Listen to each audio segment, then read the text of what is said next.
What's up, man, guys? It's your boy, Kojo Trip. You know what it is. Repping Takrani, repping the West Side, and I am up. Exciting to be here to talk about my new project as well. So, yeah, I'm excited, basically. I'm excited to be here. The last time I dropped was 4 years ago because, COVID came. I was supposed to drop somewhere in 2020.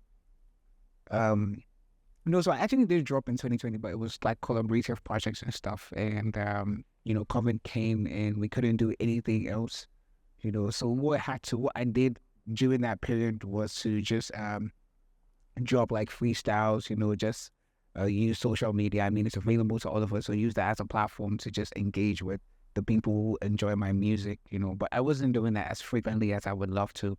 But, I was able to maintain some form of communication with them, and then I think finally, last we dropped something. So yeah.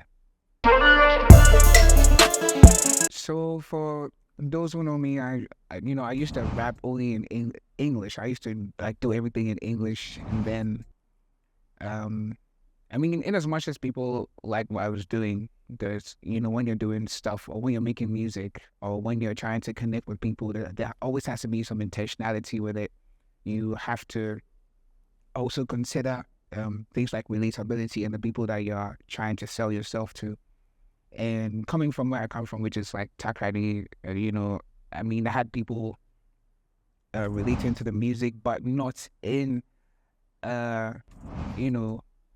the most, let me say the most, for want of a better word, let me say the most basic way. So I had to find a way. I had been told on a number of occasions I had to find a way to, draw the people that, or where I come from, into what I was doing. And then that was me incorporating like the fancy into my music. And I realized that when I started doing that, people started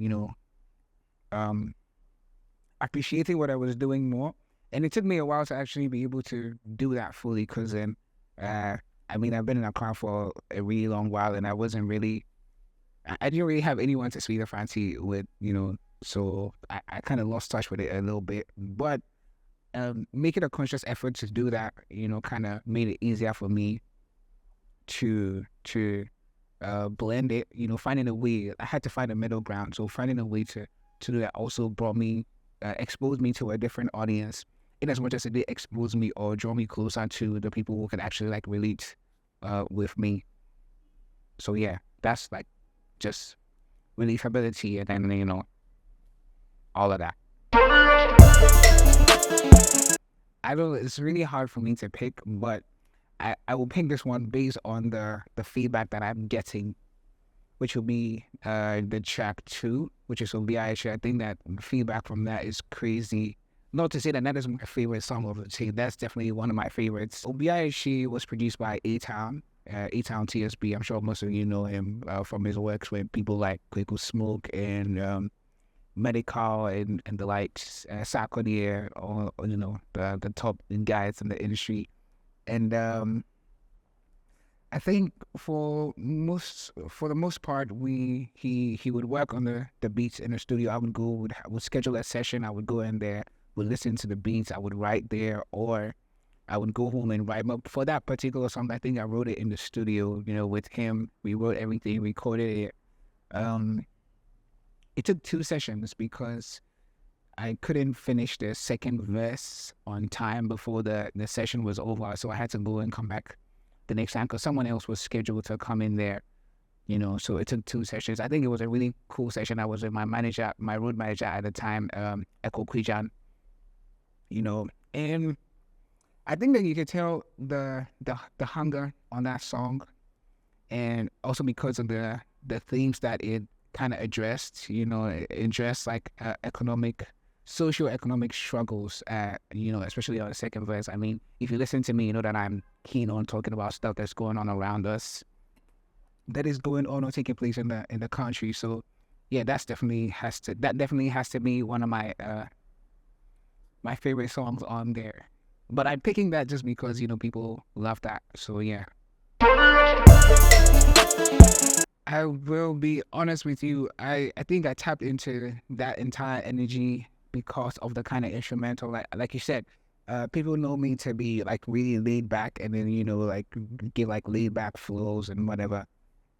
The dexterity is there, but on that particular song, I just had to channel what I was feeling.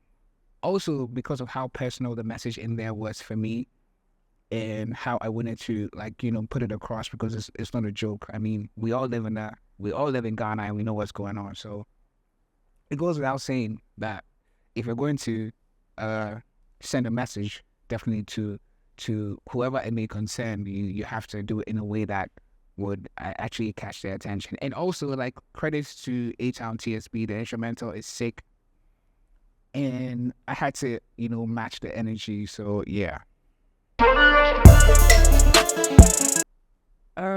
Okay, so I think I'll have to start by saying that I don't know about I don't know too many people that listen to my music, but I'm very appreciative of the ones who do, and how much they appreciate what I do as well. Because whenever I drop anything, like, I mean, I could go silent for a really long while for personal reasons, but when I make a return, there's always so much love, and we're always able to like reach, because they engage me or they indulge in what I do, we're always able to like reach a newer audience. So I mean, so far it has been like really cool. People are just excited with what they've heard. And I mean, before I release it, I kept getting messages about, when are you releasing music? When are you dropping? It's been a minute, and I mean, for reasons known to me and certain people who are close to me, we had to take a while to like, drop the music. But moving forward, we're definitely going to be consistent with like releases and stuff. So yeah, and I mean, we've dropped the tape, and there's still more to come. There's visuals and stuff to come. So yeah, keep your eyes peeled. And I just want to say again that I appreciate all the fans, everyone that's been listening to my music.